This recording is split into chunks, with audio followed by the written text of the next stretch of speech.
Azrenia. The story opens in a grim, poverty-stricken neighborhood where broken windows and abandoned buildings dominate the landscape. The air is thick with the scent of decay, and the streets are littered with trash, giving the area an overwhelming sense of neglect.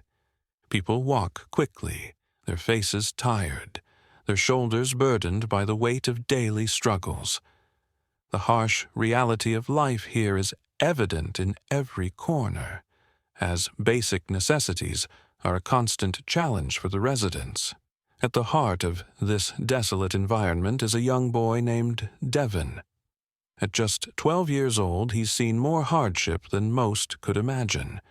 His clothes are worn and tattered, and his shoes are held together by duct tape. But despite the difficult circumstances, Devon's spirit remains unbroken. He is compassionate, often seen helping the elderly residents of the neighborhood with small tasks, or giving a kind word to those in need. Today, Devon is once again scavenging for recyclable materials in the dumpsters behind an old convenience store. His goal is simple: to earn enough money to buy the medicine his ailing grandmother desperately needs. She has been bedridden for months, and Devon's heart aches to see her in pain, unable to afford the treatments she requires. The weight of responsibility rests heavily on his small shoulders, but Devon never complains. He knows that in this world, survival often means putting others before yourself. As Devon rummaged through the trash in the dumpster, searching for anything that could be worth a few coins, a faint sound stopped him in his tracks. At first, he thought it was just the wind, but then he heard it again, a low, pained groan. Devon froze, his eyes scanning the pile of garbage. Something didn't seem right. Carefully, he pushed aside old newspapers and broken cardboard boxes. His heart skipped a beat when he uncovered the source of the noise. A woman, slumped and barely conscious, her clothes torn and covered in dirt. Devon's first instinct was to step back, but something about her seemed different. She didn't belong here. The woman wore elegant but obviously tattered clothes, her once pristine dress now filthy and torn. Her face, though pale and sweaty, held a certain nobility, and her delicate features looked foreign in the harsh environment of the alley. Her body was curled slightly, and it was clear she was in pain. Devon's eyes darted nervously around the alley, unsure of how to help someone who seemed so out of place in this forgotten part of town. The woman's breaths were shallow, and she groaned again, her hand instinctively clutching her swollen belly. She was pregnant. Without thinking, Devon dropped his half-filled bag of recyclables and crouched beside her. His hands were trembling as he gently helped her sit up, his heart pounding in his chest. "Are you okay?" he asked softly, offering her a bottle of water he had been carrying. "You need help." The woman's eyes fluttered open, and her voice came out in a weak rasp. I can't." She winced, clearly struggling with more than just exhaustion. Devon's mind raced as he realized just how dire her situation was. He couldn't leave her here. "I'll get help," he said urgently, but the woman grasped his hand weakly, her fingers cold. "Please," she whispered, "don't call the police. They'll make things worse." Devon was confused, but the urgency in her voice told him everything he needed to know. This woman needed help, and fast. He gently lifted her from the dumpster, steadying her as she stumbled. Despite the uncertainty and fear swirling in his chest, Devon knew one thing: he couldn't walk away. Devon gently supported Isabella as they slowly made their way through the cluttered, dangerous streets. The weight of the situation pressed heavily on him, but he remained focused on one thing: getting her to safety. Despite his young age, Devon knew that this was the only choice he could make. He couldn't leave her on the street, not when she was so vulnerable. The streets were filled with the sounds of distant shouting, the screeching tires of cars speeding by, and the uneasy murmurs of people lingering in the shadows. Devon's neighborhood was no place for strangers, especially not one like Isabella, who clearly wasn't from here. Her expensive clothes, now tattered and dirty, were a stark contrast to the worn-out buildings and littered sidewalks. Every step felt like a risk. Devon instinctively kept his head low, constantly glancing around, wary of any threats. He knew the street gangs ruled these parts, and a young girl like Isabella would be easy prey if they caught her alone. As they walked, Devon kept an arm around her waist to steady her, his other hand clutching her fragile one. Isabella's breathing was shallow, and she still appeared disoriented, but Devon noticed the way her eyes kept scanning their surroundings too. She was aware of the danger, but there was something almost resigned in the way she moved, like she had been through something far worse than this alleyway. As they reached the corner of a street where the gangs were known to hang out, Devon felt a pang of fear. A group of older boys stood in the shadows, eyeing them suspiciously. Devon quickened his pace, his heart racing. But just as he thought they might be noticed, a car drove by, distracting the group for a moment. Taking advantage of the moment, Devon led Isabella down a narrow side street, praying they would make it home without incident. They reached his building, a small, run-down apartment complex tucked between two larger, more imposing buildings. Devon felt a brief sense of relief as they entered the building. The narrow hallways smelled faintly of mildew and cleaning products. As they reached the door to his apartment, Devon quickly unlocked it and ushered Isabella inside. The dimly lit apartment was modest, with old furniture and peeling wallpaper. His grandmother, Eliza, sat in a chair by the window, knitting as she hummed a soft tune. She looked up as the door creaked open, her eyes narrowing in curiosity as she saw the pale woman leaning heavily on Devon. "Eliza, this is Isabella," Devon said softly, his voice trembling. "She needs help." His grandmother didn't hesitate. As soon as she saw Isabella's distressed state, she was on her feet, rushing to help them both. "Get her to the couch," Eliza instructed Devon. "I was a midwife once. Let me see what I can do." Eliza quickly set to work, her hands moving with the practiced ease of someone who had seen countless births and difficult situations in her time. Despite their limited resources, she made do with what she had: bandages, old medical supplies, and a steady hand. She sat beside Isabella, gently checking her pulse and temperature, making sure she was stable. As Eliza worked, Devon hovered nearby, watching with wide eyes. The weight of the situation still hung over him, but a small flicker of hope burned in his chest. For the first time that day, he allowed himself to breathe a little easier. Isabella, though weak, was safe for now. "Eliza," Isabella whispered, her voice barely audible. "I don't know what I would have done without you." Eliza simply smiled, brushing the hair from Isabella's forehead. "You're safe now, dear. Rest. We'll take care of you." When Isabella finally regained consciousness, the first thing she noticed was the faint smell of herbal tea and the soft warmth of a blanket draped over her.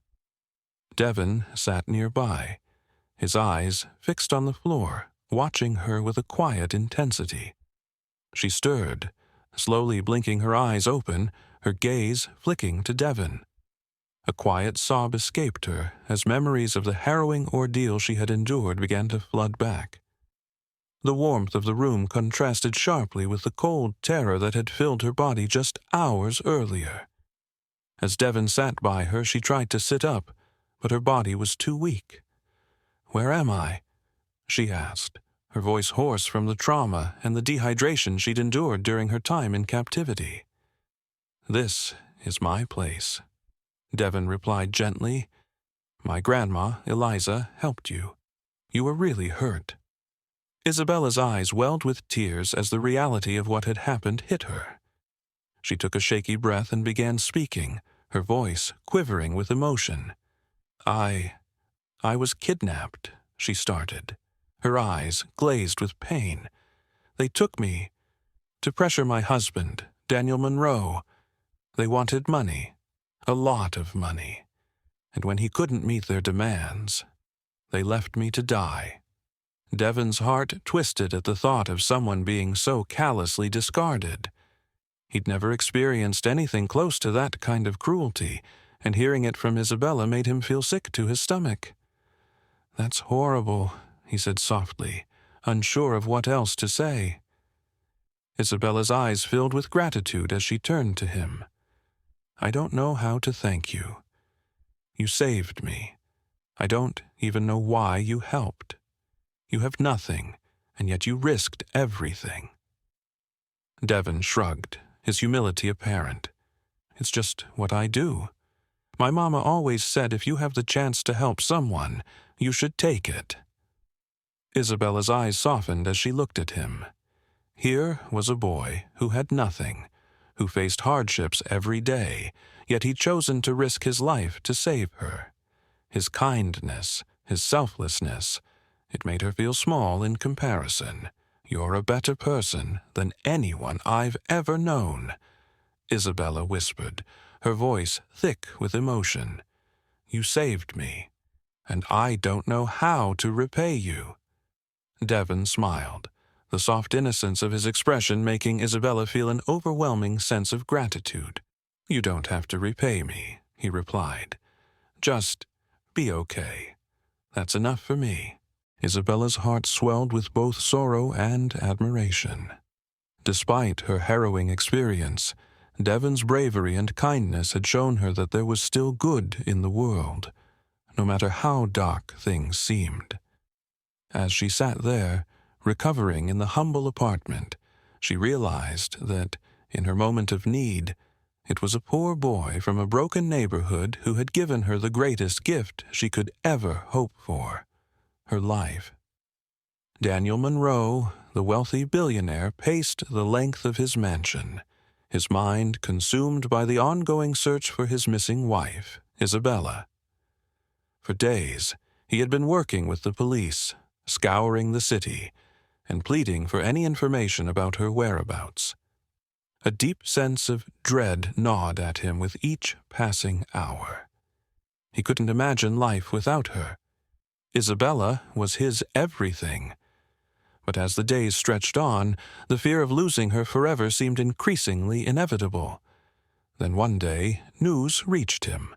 A woman matching Isabella's description had been seen wandering in the slums of the city, far from where anyone would expect a woman of her status to be. The news seemed almost impossible to believe. How could Isabella, who had always lived in luxury, end up in the heart of a neighborhood as impoverished as this one? The police immediately began tracing the lead, but Daniel's desperation couldn't wait for them. He was a man who had always been in control of everything. But now he was at the mercy of this terrifying uncertainty. He took matters into his own hands, heading directly to the area, hoping to find even the slightest trace of her. Meanwhile, Devon sat with Isabella in the small, cluttered apartment. Her condition had improved, but the emotional toll of her ordeal was apparent. She had spoken little about her husband, and for the most part, she had kept her feelings of fear and betrayal to herself. But every day she seemed to be recovering a little more, strengthened by the kindness and care that Devon and his grandmother had given her. Devon, though, was conflicted. He had grown close to Isabella, and she had trusted him. But as much as he wanted to protect her, he knew the consequences of what would happen if he helped her reunite with her billionaire husband. His neighborhood was already a place where outsiders rarely ventured, and he feared the consequences of the powerful Monroe family stepping into the slums. He knew the kind of influence they had, and that influence could bring trouble. Yet, as he looked at Isabella, so vulnerable and so grateful, it became clear to him. She didn't deserve to be in hiding. She deserved to be with her family. He couldn't let fear stop him from doing the right thing. After all, he'd always been taught to help those in need. Taking a deep breath, Devon stood up. "I'm going to help you," he told her with certainty in his voice. Isabella, who had been looking out the window, turned to him, her eyes filled with both relief and apprehension. "Are you sure? The police might come, and Daniel, he'll be so angry." Devon nodded firmly. "I can't let you stay here forever hiding. You deserve to be with your husband. I'll make sure you're safe." Devon's decision was made. He had no idea how dangerous the journey might be, but he knew it was the right thing to do. He grabbed his coat, turned to Isabella, and said, "Let's go." Devon, his heart racing, knew that finding the right moment to act was crucial. With Isabella still recovering, he decided to contact the authorities discreetly, hoping they could find a way to connect Daniel Monroe with the woman he had been desperately searching for. After a few quick calls, Devon received confirmation that Daniel was on his way to their small, humble apartment. As the police cars approached the rundown building, Devon felt a surge of hope mixed with anxiety. He had done what he felt was right, but now the moment was coming. He had no idea how the reunion would go, especially after all that had happened. The door opened, and in stepped Daniel Monroe, disheveled and exhausted from the search. When his eyes met Isabella's, everything else seemed to fade away. He rushed to her side, his face crumpling in relief and disbelief. "Isabella, you're alive." His voice cracked as he embraced her tightly. The tears streamed down his face as he held her, not wanting to let go. Isabella, her own emotions rising, clung to him just as fiercely. "I'm so sorry, Daniel. I thought I'd never see you again," she whispered through her tears. Watching them embrace, Devon felt a strange mix of pride and humility. He had helped reunite them, but it was their love that had truly made the moment unforgettable. Daniel turned to Devon, his expression softening. "I can never repay you for what you've done. You saved my wife's life, and I will make sure you and your family are taken care of. Whatever you need, it's yours." Devon nodded, his eyes full of gratitude, but he simply said, "I'm just glad I could help." The next day, as Devon sat at the kitchen table with his grandmother, trying to make sense of the previous day's events, there was a knock at the door. Startled, Devon stood up and opened it to find Daniel Monroe, accompanied by a small team of lawyers, standing on the other side. Daniel, looking exhausted yet relieved, smiled warmly at Devon. "I wanted to come personally," he began. "What you did for Isabella and for me was beyond anything I could have imagined. You saved her life, and that's something I'll never forget." Devon's heart skipped a beat. He had no idea what to expect, but he certainly didn't expect this. "Please, come in," Devon said, stepping aside. As Daniel and the lawyers entered, one of the lawyers handed Devon an envelope. Devon opened it to reveal a check for $1 million. His breath caught in his throat as he looked up at Daniel in disbelief. "This is a token of my gratitude," Daniel said. "I'm also offering to fund your education, Devon. You have the potential to do something incredible, and I want to help you get there. And I'm arranging for your family to move into a new home, one that's safe and comfortable." Devon could barely process what was happening. The weight of the gift was overwhelming, but he felt humbled by the gesture. He hadn't expected anything from his good deed, but this generosity would change his life forever. "Thank you," Devon finally managed, his voice thick with emotion. "I don't know how to repay you, but I'll make sure to do my best with this chance you've given me." Devon and his grandmother stood in front of their new home, a modest yet cozy house in a quiet, safe neighborhood. It was a stark contrast to the cramped, dangerous conditions they had left behind. The move had been nothing short of a miracle, thanks to Daniel Monroe's generosity. For the first time in years, Devon felt a sense of stability, a foundation from which he could build a brighter future. As he entered the house, Devon noticed the space, rooms that didn't feel cramped, a clean kitchen where his grandmother could cook in peace, and a backyard where his younger sister could play safely. The change was overwhelming, and yet Devon felt the weight of responsibility on his shoulders. He now had the chance to become someone who could give back, someone who could make a real difference. In the following weeks, Devon enrolled in school, his mind set on becoming a doctor. His desire to help others, to make sure no one suffered as his grandmother had, was stronger than ever. The education Daniel Monroe had promised was no longer just an opportunity. It was a pathway to his dreams. One evening, after finishing his homework, Devon sat by the window of his new room, gazing out at the peaceful neighborhood. He thought back to the night he had found Isabella, to the fear and uncertainty, and to the moment when he had made the choice to help, despite the risks. That decision had changed his life in ways he couldn't have imagined. Devon smiled, his heart full of gratitude and determination.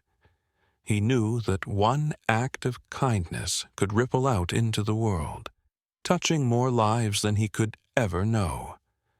And with the future ahead of him, he was ready to make his mark. One day, he promised, he would return the favor to the world that had given him so much. For now, though, Devon could finally begin to live the life he had always dreamed of.